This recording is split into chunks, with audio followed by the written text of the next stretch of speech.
Ụtụtụ ọma na ụmụ ọdịnala Igbo. Asị m ka chi tata bụ afọ pụtara anyị ihe ọma ma fọpụrụ anyị ihe ọjọọ. Asị m na anyị ga-ejere obodo na-arụ obodo. Asị m na ụbọchị ihe na-aga okporo ụzọ na ụkwụ ama apụ anyị ama na ọ bụgoro abụọ na anyị ga-ejecha bata, maka na ọgụ na-eje kpa nri na-aja ọfịa ọbacha nri ọma na-abụ onye nwe ya.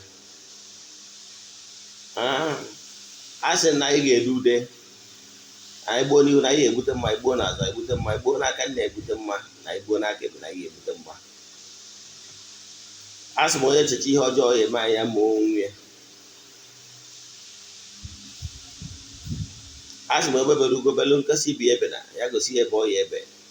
Ọ bụrụ na o gosiri ebe ọ ya ebe, asị m kwukwa ya. Asị m na ndụ na-awụ mgbe ọ na-agụ onye ọ na-aga ibie, onye a na-ana nke ya na ndụ n'afọ.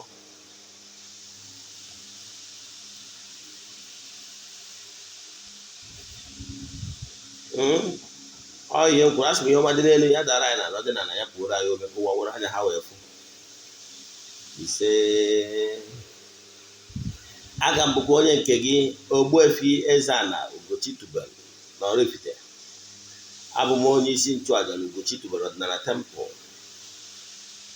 bụrụkwazị onye isi nchụaja na Odinana restoration ministry. Anyị na-agba afa mmiri emelụkwazị ọrụ mmụọ dị iche iche. Abụkwazị m onye mgbasa ozi ọdịnala Igbo. My mission is to help people live better life.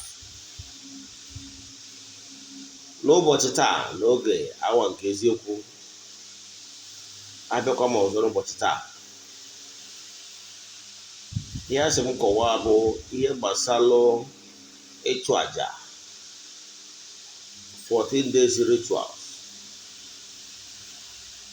anyị na-eme kwa ọnwa kwa ọnwa. Uru ọ bara n'isi onye ọbụla ga-esonye na ya bụ aja, na ihe niile ị kwesịrị ịma na ya bụ aja anyị na-achụ 14 days rituals anyị na-achụ kwa ọnwa kwa ọnwa. Ya na etu ị ga-esi wee nwee ike sonye na ya bụ aja. Echefukwana na distance is never a barrier.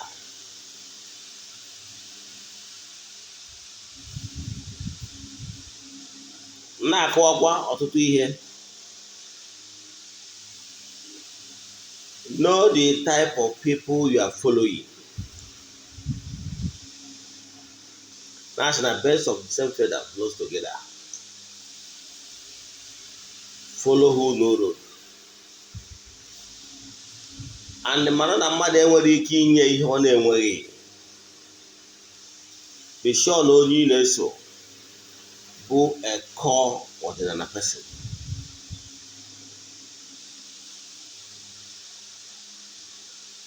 Ịda na-esokwa na ndị chọkwa na ndị atara ụkwa atara akị. Ọdịnala bụ ụzọ ndụ na onwe ya, core ọdịnala practice. Ọ dị mwute maka n'ihi na ọtụtụ ndị mmadụ amara aka nri na aka ekpe. Enwere ọtụtụ ndị mmadụ abụrụ core ọdịnala person.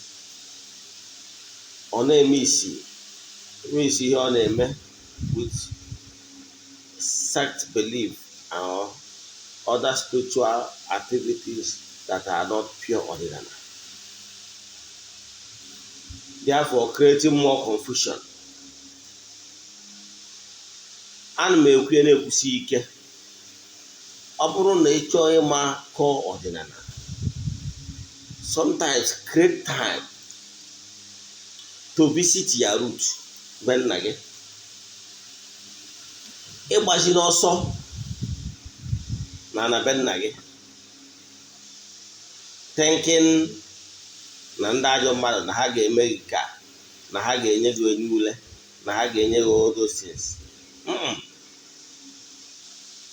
On a very good day, if you have aligned yourself with entities of powers that follows you, gị na ezumezu ga-akwụrụ. Believe in me, nwere ihe mmadụ ga-eme gị. Ndị Igbo na-atụ ilu si na chi onye adịghị n'izu n'isi na-achị ya awọ, meaning if your chi is not in support for anybody or any spirit to bulala you, as in to flog you a little, nobody will hurt you. I want to give away that he needed to be caned a little. I said, "Can him is my son, my daughter." But they are here. I'm there. Won't get you chumma. I don't name it what I'm doing. So the best thing and the first fundamental thing he gave me as Odinana, but he recognize ya ezumezu, ya chigi na ezumezu mmụọ ile so gị chukwu aha ka akwụgoro ichighatara n'ọdịnala maka ihe na-esiri gị ike. Ịchọwa onye ga-agwọrọ gị ọgwụ, onye ga-agwụwarụ gị oke ọgwụ, chekwube ka ọgwụ na-ebutere gị ego. Then why you relax and don't even care about your chi, your ezumezu ma ọ bụ mmụọ niile so gị, their plans. Igbo spirituality is a daily activity, it's a movement. What your chi and the ezumezu needs from you is one, is for you to come back to your root, grow from the scratch, grow from the ranks. Ka ịmụta ya bụ spiritual activity, because all that spiritual activities bụ ihe ga-eme gị ka ị mature inwardly. If not, ị ga-adị ka nwatakịrị eku n'aka na-enye ya akaba.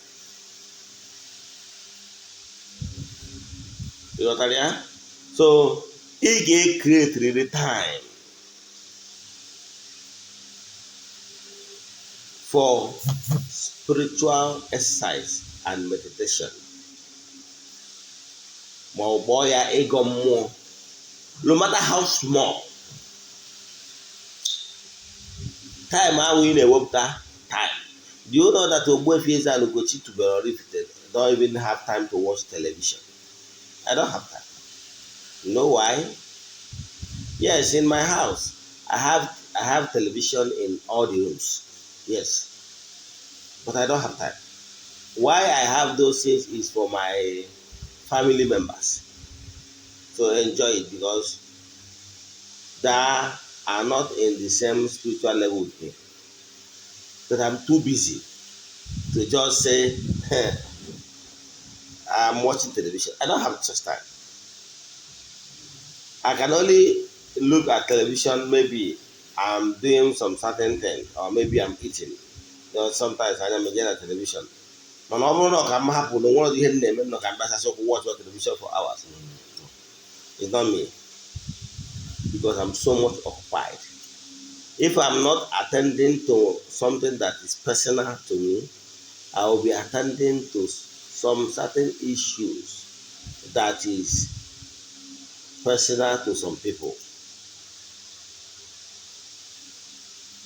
I don't even have time for myself anymore, because of either you are in supplication for somebody, or in a balmadafa, or in a listen to people's messages that normally comes in their great numbers daily.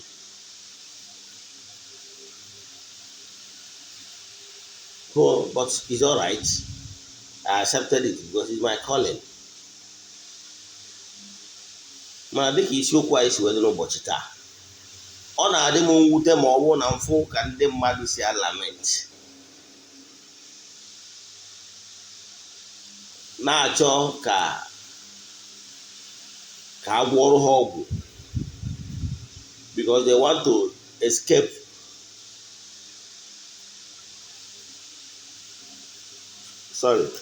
because they want to escape from condition that is not okay with them. But on the other hand, they refuse to do the needful.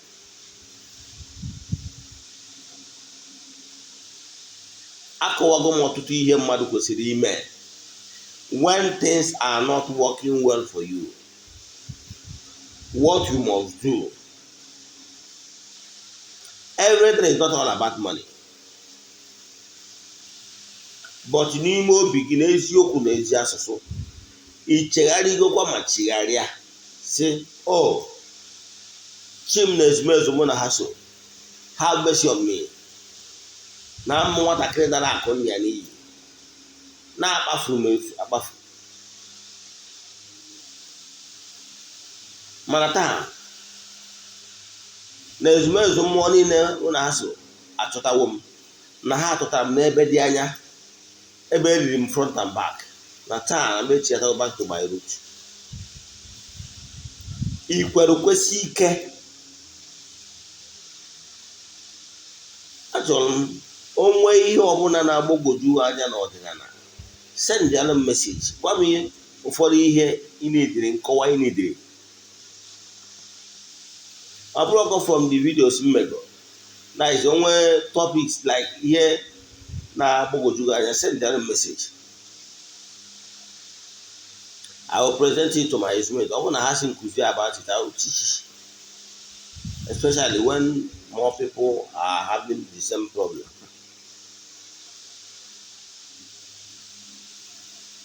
Akọwagoro m ọtụtụ ndị mmadụ what you must do. Ọ na-adị m mwute like today. Ọtụtụ ndị mmadụ wee ga na-asị m Eze-Ana ya na ya nọgo obodo oyibo 5, 10, 6, 20 years. Nothing to show for it. Ọ na-adị m mwute. Mana mgbe ihe gosiri ya the person emere ihe o kwesịrị ime from scratch. You want to build skyscraper on faulty foundation. How do you expect it to work? You have to start afresh. You have to start afresh, and do proper planning, lay proper foundation, so that you will stand on your own. Okay, let me ask you one thing. Yes, go on. Yes. Before you go ọrụ oyibo, yes, ebe ahụ na ị nọ abụrụ ana nna gị ọrụ oyibo ka ị na-apụ. Before you go ọrụ oyibo, whether ma ị nọ na Nigeria ma ị nọ na obodo oyibo ndị mba anyarị. Sorry. I were ọjị, i were nzu, i were edo, i were nkwụ ọkụ. Ihe niile na-ngosi kịta minor things that less than 500 that I can give you. I were ya wee kpọkuo ezumezu mmụọ niile na ngwurube nna gị. Ma ndị afụrụ anya ma ndị afụrụ anya. Ma ezumezu mmụọ so gịnụ. Ma ndị ichebe nne na ndị ichebe nna ekpọkuru ha wee sị ha na tata na gị bụ nwa onye dị etu a want to thank them and celebrate them. Wee gwakwozie ha ihe ị chọrọ ka ha mere gị imelu gị ya. Isigo ha wee kọọlụ ha na ị chọrọ ije na mba na ana ndị mmadụ jee weta ihe ọma dị na mba wenata n'ụlọ. Ị gwara ha asị na ị gwara ha bifo ijebe. Ịmụrụ na nwatakịrị ndị adị iri ụgwọ na-eji ụkwụ agbawa ụzọ. Ịmụrụ na nwatakịrị gwa okenye ihe ọrụ ebe ọ na-eji gwa ihe ọ ya ekwu ma o ruo. Let me paint another picture. Ọ bụrụ na ya inwe relatives bi US and ị chọrọ ije US, You will discuss all with your uncles. I say you should come. Ụbọchị ahụ iwe land na US. Abịa na airport buru gị bonata ụlọ nye mmiri refresh ya mago na gị na onye enwere ikwie enwere ibie nwa relative o nwere na US not just no nweta uru visa wee by plane wee jee US. Gịnị ọ bụ ofu? Gịnị abụrụ ofu? Because na ọ bịagoro ọgba ọhụrụ ọhụrụ gbagodo ka ọ ga-esi wee nweta ebe ọ ya ebi accommodation mana gị nwa bụ accommodation nke ha adịgo ka wee succeed is brighter, wee brighter opportunity to succeed in US than onye nwere ikwu maọbụ ibe. Ọ na-etu a nnọkịta o wee bụrụ na nchọrọ iziga nwa mmọnwụ onye ọbụla mma na US enwere m kesị oke na mma mmadụ n'ebe dị etu na New York na New Jersey gwasị oke ngwa iruo New Jersey jee kọntaktị onye dị etu a then kpọzie ndị mma na New Jersey wee sị ya na my son is coming, please give him any necessary help ka o nwee ike succeed na ọbịa na-abịa. Etu a ka ndị ichie be nne gị na ndị ichie be nna gị ana be nna gị ka ọ ga-abụ ọ bụrụ ịgwara ha na ebe ị na-eje na ịchọrọ ije weta ihe ọma dị na mba wenata n'ụlọ ọha ga-eri nke ọpụtụ ndị ichie nọ n'obodo ahụ ị na-eje ịmara na enwere ndị ichie na each city ọbụla nwere mmụọ na-aga eda city ịmara ọnya ga-eje gwazie ndị ichie na mmụọ nọ n'obodo asaa my son is coming to America New Jersey precisely kwenu meghere na ụzọ akụ na ụba dị na bọọlụ ka o nweta ihe ọma na bọọlụ pụnata n'ụlọ mana imere ya ejosi fenebinye ofu onye mere abarakata abara n'isi n'ebe na-arịghị ebe ifenye ka imerụ nke a ịgwakwara ya ancestors ebe ị na-eje ịgwakwara ihe ihe mere ha na ọ bụrụ na ha kwudoro gị jecha na udo bata n'udo dịka odogwu imere ya ihe ahụ na so na one of the reason why obodo ahụ ijere ya toiling for nothing. Ọzọ m chọrọ ikwu maka ya bụ dịka isiokwu anyị n'ụbọchị taa ihe ndị a niile ngwụsịrị bụ ihe ị kwesịrị ime na ebe ọ bụ na imeri ya ị na-enweta mpịawa azụ na o nwere ihe ị kwesịrị ime ọ bụrụ na agbachara gị afa ọ bụrụ na ị nwere ego iji alụ ọrụ dị n'ụzọ gị ihe agba nkịtị ịgba nkịtị abụọ dị solution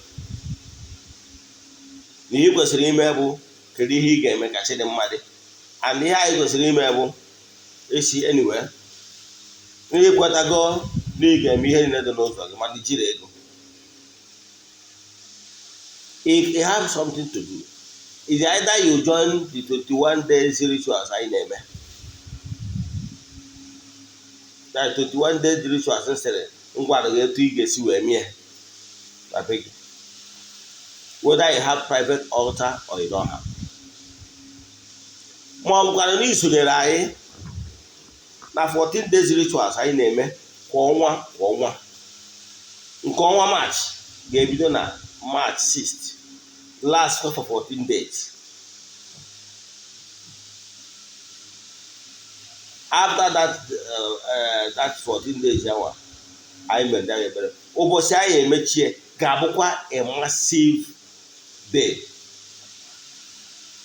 like nke ọnwa March a etu a ka activities wee dị ụbọchị ahụ nke mbụ na anyị ga-ebu ụzọ jee chụọ aja anyị na-achụ n'isi ụtụtụ na temple n'ihu ebe nchụaja n'isi ndị niile ga-esonyere anyị na nke anyị ga-achụ n'ọnwa March ka bụ normal ritual anyị na-eme normal ritual a na-abụ ọ ritual aja nsure ọkụ aja mbuli elu na aja ịpụta ihe aja ọya bụ ọ bụrụ na anyị na-achụ anyị tinye ihe isi ụtọ kpọkọọ ndị ajelu nke Chukwu ndị na-arụ ọrụ n'ikuku ka ha buru ahịhịa a na-aja anyị na-achụ jebe all over the world as long as the air ga-eru n'obodo ahụ nọ na-eku n'obodo ahụ. Our ritual and sacrifice will still be delivered to that place. Because anyị na-akpọku ndị anjelu nke Chukwu ndị na-arụ ọrụ n'ikuku abịa buru ya bụ the supplication. O nwere ihe aja a na-atụ ya bụ aja ị ga-afụ smoke going on. Ya bụ ihe anyị na-eme. Anyị tụtụ aja nke a mgbe anyị na-atụtụ aja nke a e nwere ụfọdụ leaves anyị ga na-etinye n'ime ya bụ aja anyị na-achụ na-akpọku ndị anjelu nke Chukwu. Ịmara na onwere leaves na-abụ ndị anjelu nke Chukwu perceive anị ya, they will start ma n'isi malụ kere ebe this summon na-asị aja, kere ebe this aroma of help and success is coming from. They will trace it to where we are and we send them message. You understand? So enwelu the aroma and the smoke that is coming out from the Ajade tour, they send the signal in the spiritual realm and is attracting helpful beings to be around. And once the helpful beings is around, believe in me, miracle must happen. Yeah, I have na-ekwu na onye abatara na ijego n'ebe a na-ere spiritual materials for incense. Incense is a combination, it's made of combination of herbs and flowers, vegetables. Onye ka eji wee formulate ya, refine ya, wee tiezie n'ụdị onwe dịka stick. However, most of the afia na-alụkwa the same ọlụ depending on the mixture and combination of the person na-eme na-epukwa na be anyị. Enwere ahịfịa dị iche iche. Ịmara na onwere ahịfịa ya agbagbugo na mmiri gbajuo na mmiri chọrọ izo, onwere one or two ihe eme mmiri nọ n'elu ekuchaba, ya appealing to entities of powers dị na-afụ maka mmiri ozuzo ha wee jie. Etu a ka ọ dị is applicable to any other things. Enwere ahịfịa ka bụ ngwụrụ onye isi na-aghasa aghasa ihe ya nwa ahịfịa isi achịkọ ọnụ. Etu a ka ọ dị mgbọrọgwụ. Ịmara nwere mgbọrọgwụ ya ahụ iwere mechaa ife nkwadocha ya etu esi akwadie. Ị na-agwa mmadụ okwu ọ na-ekwe. Nwee nke ya bụ na mmadụ sigo na ya egbu tata afọ onye a na-amara ekwe atụghị ekwe n'ọbịa. Ihe niile adịsị mmadụ what you don't know dị ka m na-ekwube is only a mystery to you and not to all. Ịghọtara ya? Nke a bụ ọzọ ị kwesịrị ịma. Then ihe ndị ọzọzi dị na ya ị kwesịrị ịma bụ na ọnya dị important of aja anyị na-atụ 14 days. Ụbọchị a ga-emechizie anyị jee 1 anyị tụcha aja nke anyị ga-achụ n'ọnụ ụtụtụ. O nweziri aja anyị ga-achụ nke ọnwa Maachị a ka m na-agwa gị. Nke anyị ga-achụ n'ọnwa Maachị a ga-apụ iche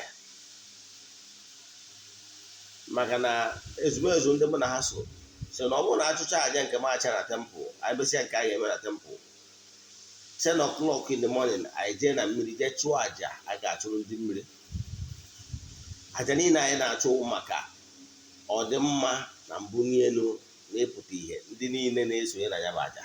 So nke Maachị a ga-apụ nnukwute iche. Ọ bụrụ na anyị tụcha aja nke ụtụtụ anyị ga-achụ na tempụl, anyị gbadazie na mmiri gaa chụọ aja. Achụcha aja nke anwa anyị chigatakwazie n'ụlọ bịakwazie chụọ aja ebulu.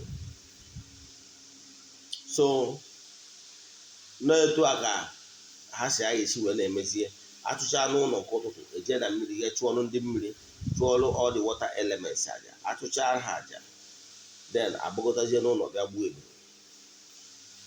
So onye abụghị kwesịrị ịma n'etu aja Maachị a ga-esi wee bịa wee gaa. So adịsi aja Maachị ga-ubum a ga-enwe massive testimonies. So ọ bụrụ na ị chọrọ isonye na ya, ọ bụkwa nne nọ na Naịjirịa na-echokwazịrị isonye n'ụbọchị ahụ emechie, you are invited to the temple. Ụmụ na nchụcha aja nke ụtụtụ nke mgbe a ga-agbada na mmiri, ndị niile nọ present ga-eso wee gbada na mmiri. Achụcha aja nke mmiri ya agbagotakwazi ya wee bịazie chụọ aja eburu wee mechie ya. This, like I always say, distance is never a barrier. A gwara gị n'ebe ị nọ enwere ihe ọgwụ ogbochi, maka na ndị anyị na ha na-arụ ọrụ siri ike na mmụọ na-apụ apụ. Etu a mmadụ nwere ike isi jee na be ajọ mmadụ rụọ ọrụ ọjọọ ma ọ kwuo okwu ọjọọ n'isi gị ọ bịa na mmezu. Etu a ka mmadụ ga-esi bịakwa na nke ezi mmadụ rụọ ezigbo ọrụ kwuo okwu ezigbo mmadụ ekwuo okwu n'isi gị ọ bịa na mmezu n'agbanyeghị ebe ọbụla ị nọ. Ịghọtara ya? So onye ọbụla na-asị gị na-arụ ọrụ mmụọ na ịnọghị ebe anwa na ọdụ niile, ị mara onye aghọtara ihe ọ na-ekwu. Kama na ọmụ ihe niile na-abụ ihe na-ekwu maka ndị amachọ, ndị abụọ na ọtọriti n'ihe gbasara ọrụ mmụọ. Nwere ike onye apụta okwu onye sọrọ ya ka m makwara gị atụ, ka m jikwana ihe ịma wee marụ gị atụ. Mgbe ị na-eje ụka ọbịa, ọ bụ ị nara afụ na ọ na-abụ achọ ibido ịchụ aja masị, katkis apụta na ya na-achụ aja masị a n'isi ndị dị etu a ndị dị etu a ndị dị etu a, na onye dị etu a Mrs. Ifeyinwa Okeke na-ayọ maka nchekwa na agamniru n'isi nwa ya bụ Chinedu Okonkwo. Efubere ya. Chinedu Okonkwo nwere ike ị na Abuja, Chinedu Okonkwo nwere ike ịnọ obodo oyibo, nne ya nọ ebe a na-achụrụ ya aja masị. Getara ya? So it will go. Etu a ka ọ dịkwa na Ugochi tụrụ ọdịnala temple.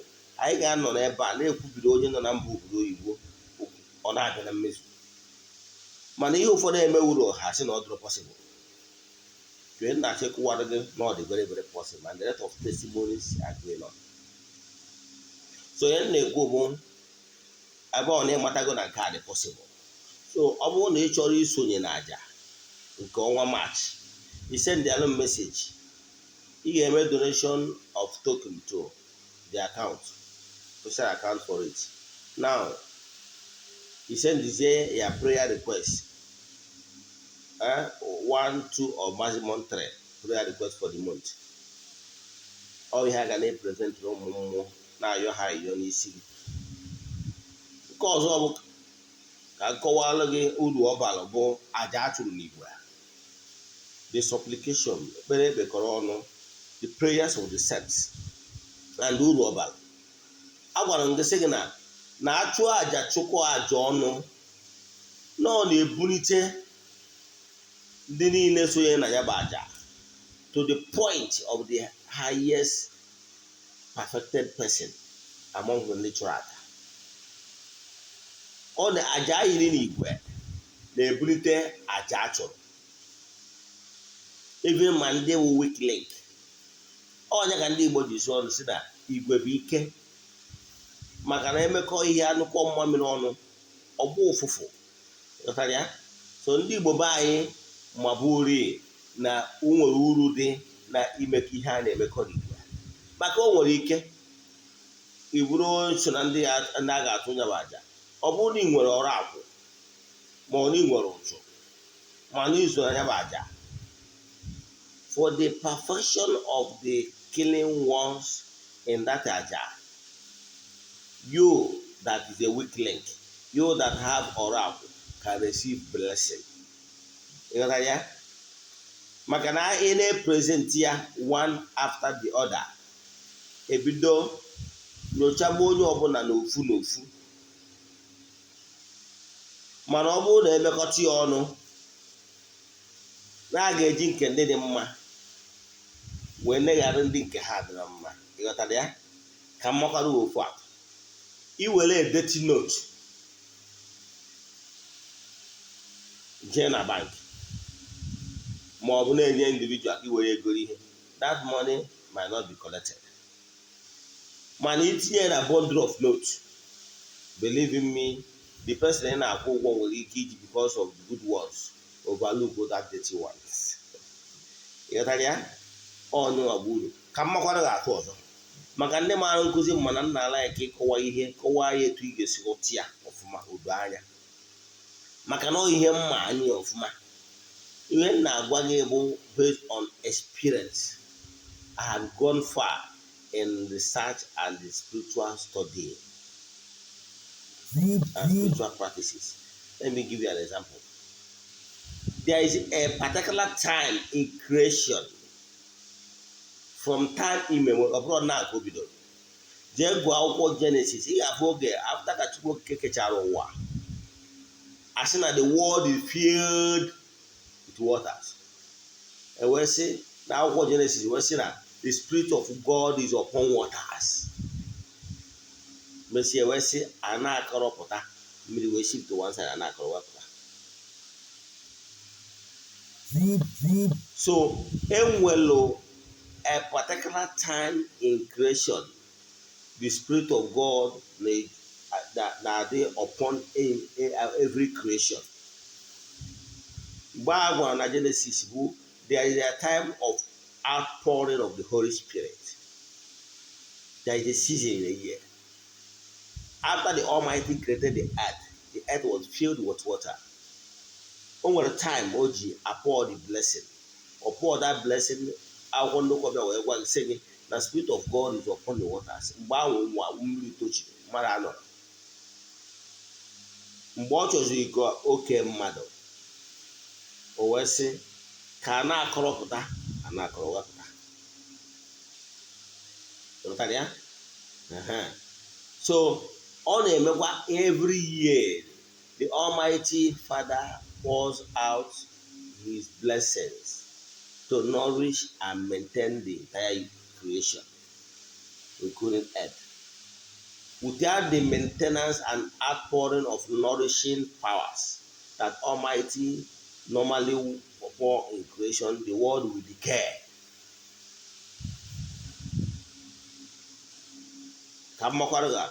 A physical nourishment of it, even the trees. Trees the Almighty Father will time in the season. I will buy him out. Boji ahapụ ka mmiri ozuzo wee nourish the plants and other creation. In anya mgbe anyị fụ na the leaves na plants they look more green. The world, the whole places look more green. Even the grasses and our environment, everywhere look green. All the physical thing when they careful, go see that something is happening in spiritual. Man, for the fact that when I need your you are not even noticing that there is a lot of nourishment and there is a lot of outpouring of the Holy Spirit that is taking on form in that particular time of the season.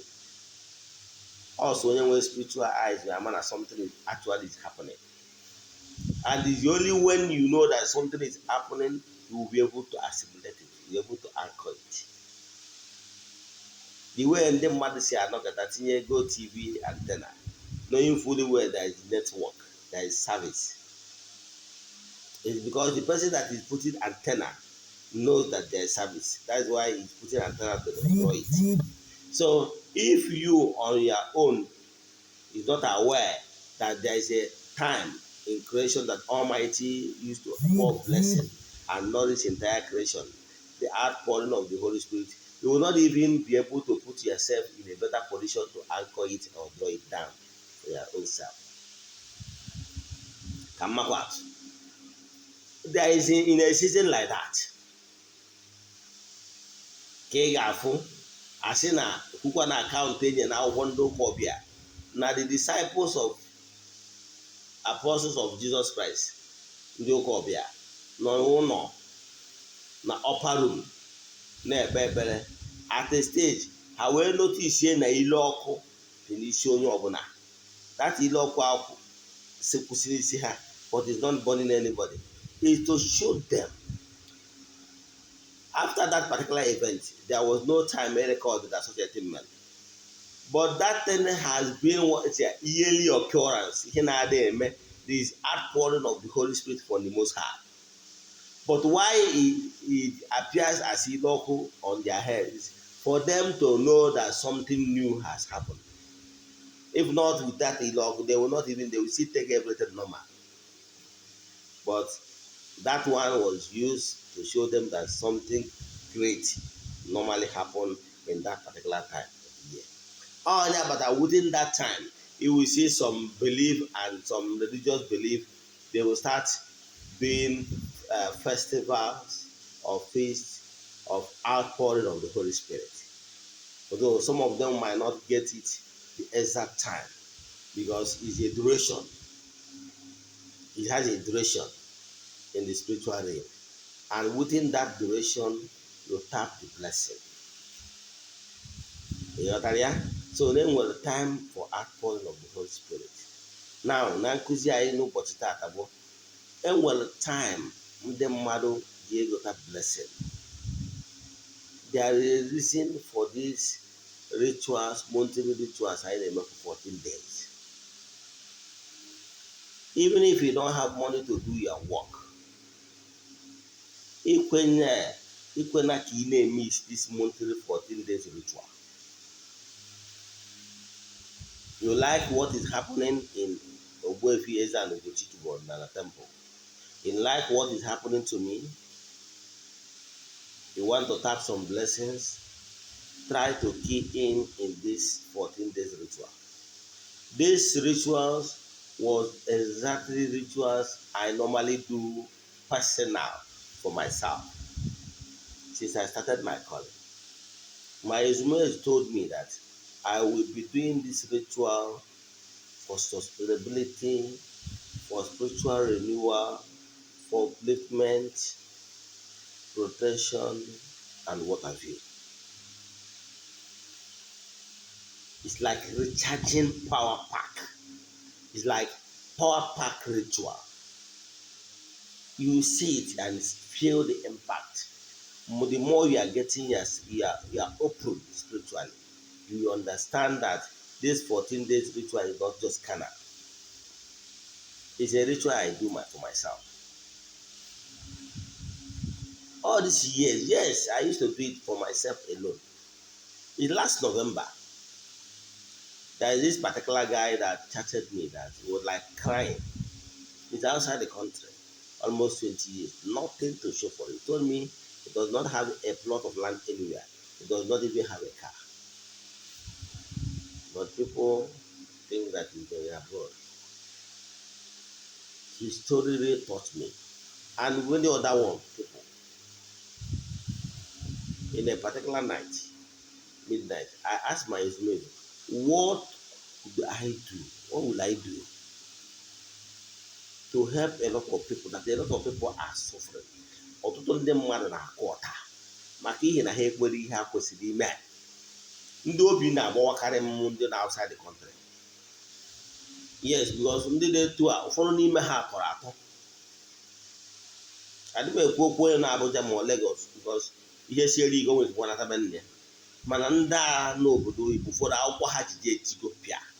Ụfọdụ enwekwụzi ego ha ga-enwe flight. Ihere because a lot of people expected great things and money from them. Now coming back home broke. One of my persons, Guregu,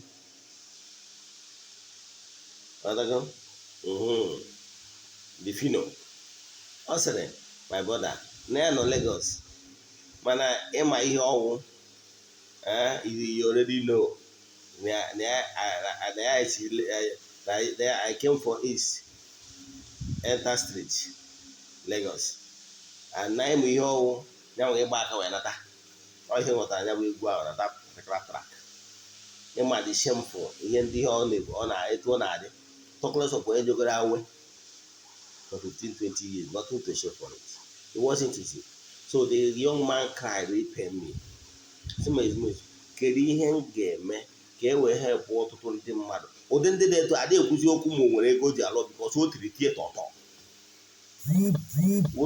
Ụfọdụ ya agwa gị say even the house rent na is squatting with somebody. You got how bad it is. Ọ ụdị mmadụ aka ya asị weta ego eji alụ ọrụ nwere ego eji achụ aja. Wesịa ụdị ndị a mmadụ anọ n'ọnọdụ jebe adị mma na badaba adị mma kere ha. I have already know what to do.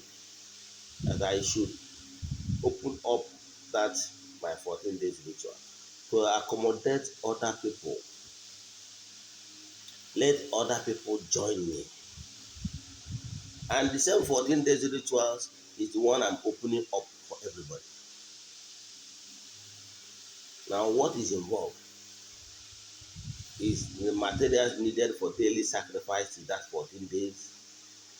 I can send make donation, any token to a account so that we provide materials needed for each day sacrifices till the end of the 14 days. That end of the 14 days, we still buy ram, buy other things needed for sacrifice, and then provide drinks, assorted drinks for people that normally come to Ugochi to Odinana temple to enjoy such saraka at the end of each 14 days ritual. So all a thing of joy for you to be smart enough to join in this kind of group sacrifice, because you have helped a lot of people, and it will help you if you only believe. So all I join out for 14 days. Now in this month, last night, midnight, I was instructed that this particular match on, and I hope we might conclude like that. They said this particular icon I will include going to river. That after morning ritual in the temple, that I should go to river with eatable things.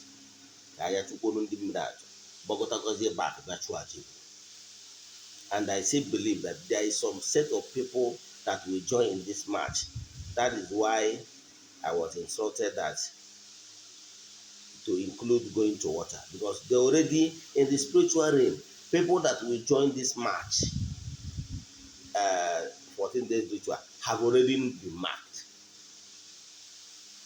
Yes, if you are not marked on this or to join this march ritual, believe in me, you will not join. Despite the fact that you will read the money, mana ị ga na-eme ọ ga na-apụghị n'obi, ọ ga na-ese ka mbịakwa procrastination till the time any for the 10 allow for. Mana for real people in the spiritual realm, na ha ga-eso na aja and na ha ga-eso dịte oridila ga-eme what is needful for them ka ịfụ na ha afọ ha adịrị na ya bụ book for the march ritual. Chụba aja, ọ bụrụ na ị nwere ego iji chụọ aja nke onwe, chụba nke anyị dị n'igwe, chụba aja anyị dị n'igwe, maka na atụcha aja ihe niile atụkọtara anyị eji anyị dịkwa egokwa ihe ndị mmadụ ga-ejikwa were riwe nwa, maka na achọrọ m ka ịdị mma. Ogbuefi EZE-ANA Ugochi tubelu ama na ezumezu mụ na ha so na ha na-emere m everything I want, they give me. Whatever I ask them, I get. Ihe ọbụla m chọrọ, they know how to do it.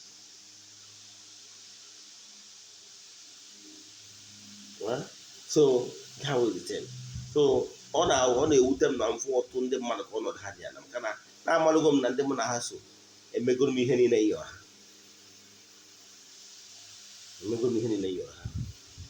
By next week, may ewetala gị the picture of the proposed site ebe anyị na-alụ for beverages company, ebe anyị ga-enwe bottled water, pure water, that is table water, and other yogurt and choco and other beverages. It's ongoing. By next week, may ewetala gị ebe anyị lụdebere ya. Ọrụ na-aga na ya bụ site daily. My intention is, if not for NAFDAC approval that will delay a little, if not, my intention is that the project, that the place will allow latest by Easter.